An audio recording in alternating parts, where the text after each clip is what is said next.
അൽഹംദുലില്ലാഹ് ഇന്ന് വെള്ളിയാഴ്ച ദിവസമായിരുന്നു. നമ്മൾ ഓരോരുത്തരും ചെയ്ത മുഴുവൻ സൽക്കർമ്മങ്ങളും കാരുണ്യവാനായ അള്ളാഹു സ്വീകരിക്കുമാറാകട്ടെ.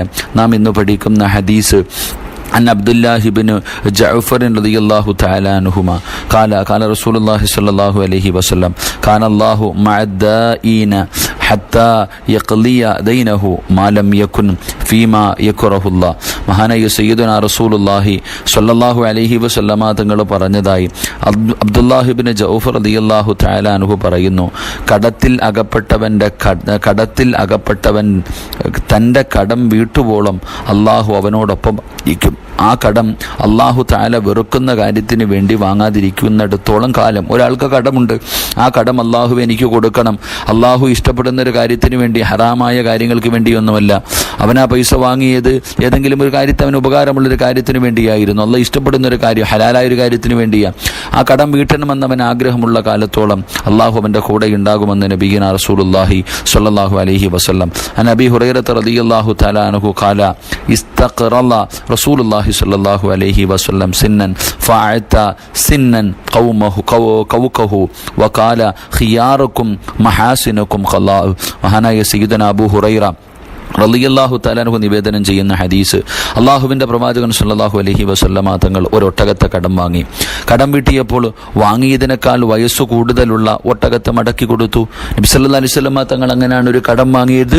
തിരിച്ചു കൊടുക്കുന്ന സമയത്ത് വലിയൊരു കൂടെ വയസ്സു കൂടിയ നല്ലതിനെ കൊടുക്കണം, നമുക്കൊരു സാഹചര്യത്തിൽ സഹായിച്ചവരാണ്. അതുകൊണ്ട് റസൂലുള്ളാഹി സ്വല്ലല്ലാഹു അലൈഹി വസല്ലമ തങ്ങൾ ഒട്ടകത്തെ കടം വാങ്ങി തിരിച്ചു കൊടുത്തപ്പോൾ നല്ല വയസ്സുള്ള അൽഹംദുലില്ലാഹ് കുറച്ചുകൂടെ നല്ല ഒട്ടകത്തെ മടക്കി കൊടുത്തു നബി സല്ലല്ലാഹു അലൈഹി വസല്ലമ തങ്ങൾ. എന്നിട്ട് പറഞ്ഞു, ഏറ്റവും ഉത്തമൻ കടം വീട്ടുന്നതിൽ വളരെ നല്ല നിലയിൽ വീട്ടുന്നവനാണെന്ന് നബിയുനാ റസൂലുള്ളാഹി സ്വല്ലല്ലാഹു അലൈഹി വസല്ലം. നമ്മൾ പലർക്കും ഇല്ലാതെ പോയ സ്വഭാവം ഇതാ, കടം വാങ്ങാൻ കരഞ്ഞും വിളിച്ചും പോയി കിടന്ന ആപരാധികളും പരാതികളും പ്രയാസങ്ങളും പറഞ്ഞുകൊണ്ട് നമ്മളുടെ കണ്ണുനീരും നമ്മളുടെ ദുഃഖങ്ങളും കേൾക്കുമ്പോൾ പാവങ്ങളും നമ്മളെ സഹായിച്ചു കഴിഞ്ഞാൽ പിന്നെ തിരിച്ചു കൊടുക്കുന്ന സ്വഭാവമില്ല. വിളിച്ചാൽ ഫോൺ എടുക്കൂല, പറഞ്ഞു പറ്റിക്കും, വീട്ടിൽ വരുമ്പോൾ ഒളിച്ചു നടക്കും. എൻ്റെ പ്രിയപ്പെട്ടവരെ, അങ്ങനെ ചെയ്യാൻ പാടില്ല. ഏറ്റവും നല്ലത് നബി സല്ലല്ലാഹു അലൈഹി വസല്ലം തങ്ങൾ പറഞ്ഞു, ഉത്തമൻ കടം വീട്ടുന്നതിൽ വളരെ നല്ല നിലയിൽ. അതുകൊണ്ടാണ് പറഞ്ഞ സാമ്പത്തിക ഇടപാടുകൾ നടത്തരുത്. പല ബന്ധങ്ങളും മുറിഞ്ഞുപോയത്, പല കുടുംബങ്ങളും ശത്രുക്കളായി മാറിയത് എൻ്റെ പ്രിയപ്പെട്ടവരെ ഈ സാമ്പത്തിക ഇടപാടുകൾ നടത്തിയിട്ട. അതുകൊണ്ടാണ് പറഞ്ഞത്, ഒരാളുടെ യഥാർത്ഥ സ്വഭാവം അറിയണമെങ്കിൽ സാമ്പത്തിക ഇടപാടുകൾ നടത്താൻ പറഞ്ഞത്.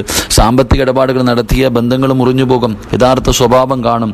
എൻ്റെ പ്രിയപ്പെട്ടവരെ, പലരും ഇന്ന് അനുഭവിച്ചു കൊണ്ടിരിക്കുന്നത് തന്നെ ഒരു മനുഷ്യനെ സഹായിച്ചിട്ട് ഇനി ജീവിതത്തിൽ ഒരിക്കലും ഒരാളെയും സഹായിക്കില്ല എന്ന് പറയുന്ന ഒരവസ്ഥയിലേക്ക് എത്താനുള്ള കാരണം എൻ്റെ പ്രിയപ്പെട്ടവരെ കടത്തിൽ പെട്ടുപോകുന്നു, തിരിച്ചു കൊടുക്കാതെ പറ്റിച്ചു ചതിച്ചും വഞ്ചിച്ചും കൊണ്ടിരിക്കുന്നു. എന്താ നേടാൻ നമുക്കൊണ്ട് കഴിയുക? നമ്മൾ എന്താ നേടുക ഇങ്ങനെയൊക്കെ വെച്ചിട്ട്?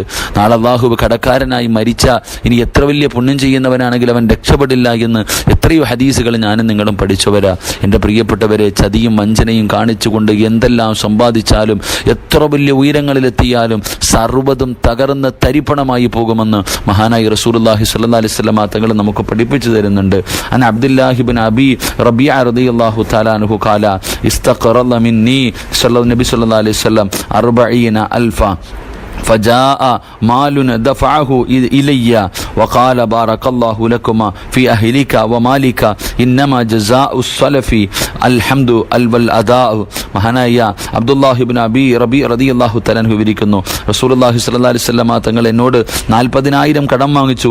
പിന്നീട് നബി സല്ലല്ലാഹു അലൈഹി വസല്ലം തങ്ങളുടെ അടുക്കൽ പണം വന്ന് ചേർന്നപ്പോൾ തങ്ങൾ ആ കടം എനിക്ക് മടക്കി തിരികെ നൽകുകയും അവിടെ നിന്ന് അല്ലാഹുവിൻ്റെ റസൂൽ സല്ലല്ലാഹു അലൈഹി വസല്ലം തങ്ങൾ എനിക്ക് മടക്കി തരികയും കൂട്ടത്തിൽ അല്ലാഹു നിങ്ങളുടെ കുടുംബത്തിലും മുതലിലും ബറക്കത്ത് ചെയ്യട്ടെ എന്ന് ദുആ ഇരക്കുകയും ചെയ്തു. തുടർന്ന് നബി സല്ലല്ലാഹു അലൈഹി വസല്ലം തങ്ങൾ അരുളി, കടം നൽകുന്നതിൻ്റെ പ്രത്യുപകാരം അത് മടക്കി കൊടുക്കലും കടം തന്നവനെ സ്തുതിക്കലും നന്ദി രേഖപ്പെടുത്തലുമാണെന്ന് മഹാനായ നബിയുനാ റസൂലുള്ളാഹി സ്വല്ലല്ലാഹു അലൈഹി വസല്ലം. എൻ്റെ പ്രിയപ്പെട്ടവരെ, നമുക്കൊരു പ്രയാസത്തിൻ്റെ സമയത്ത് നമുക്ക് സമ്പത്ത് തന്ന് സഹായിച്ച ആ മനുഷ്യന് നമ്മൾ ആ കടം നല്ല രീതിയിൽ തിരിച്ചു കൊടുത്തു അദ്ദേഹത്തിന് വേണ്ടി അദ്ദേഹത്തിനും അദ്ദേഹത്തിൻ്റെ കുടുംബത്തിനും വേണ്ടി ദുആ ചെയ്ത് ബറക്കത്തുണ്ടാകുന്നതിന് വേണ്ടി ദുആ ചെയ്ത് നല്ല വാക്കുകൾ പറയുന്നതാണ് ഏറ്റവും വലിയ ധർമ്മം, ഏറ്റവും വലിയൊരു കാര്യം എന്ന് നബി സല്ലല്ലാഹു അലൈഹി വസല്ലം തങ്ങൾ നമുക്ക് പഠിപ്പിച്ചു തരുമ്പോൾ അങ്ങനെയുള്ള നല്ല ഗുണങ്ങളാണ് നമ്മുടെ ജീവിതത്തിലേക്ക് നാം കൊണ്ടുവരേണ്ടത്. നമ്മളെ സഹായിച്ചവരാണ്, നമ്മുടെ പ്രയാസത്തിൽ കൂടെ നിന്നവരാണ്, അവർക്കും നമ്മളെപ്പോലെ എല്ലാം ഉണ്ട് എന്നുള്ളൊരു ബോധം നമ്മളിൽ പലർക്കും ഇല്ലാതെ പോകുന്നു. അള്ളാഹു അങ്ങനെയുള്ളൊരു മനസ്സ് നൽകി അനുഗ്രഹിക്കുമാറാകട്ടെ. ദുആ കൊണ്ട് വസിയ്യത്ത് ചെയ്ത എല്ലാവരുടെയും എല്ലാവിധ ഹലാലായ മുറാദുകളും അള്ളാഹു ഹാസിലാക്കി കൊടുക്കുമാറാകട്ടെ. സന്തോഷവും സമാധാനവുമുള്ള ജീവിതം ദുനിയാവിലും ആഖിറത്തിലും അള്ളാഹു നൽകി അനുഗ്രഹിക്കുമാറാകട്ടെ. ഈ ലോകത്ത് നിന്ന് യാത്ര പറയുന്ന സമയം ഈമാനോടുകൂടി ഷഹാദത്ത് കലിമ ഉറക്കപ്പറഞ്ഞ് വെള്ളിയാഴ്ച രാവിലോ പകലിലോ ഷഹീദനെ പോലെ മരിക്കുന്ന മുത്തഖീങ്ങൾ അള്ളാഹു നമ്മളെ ഉൾപ്പെടുത്തി അനുഗ്രഹിക്കുമാറാകട്ടെ.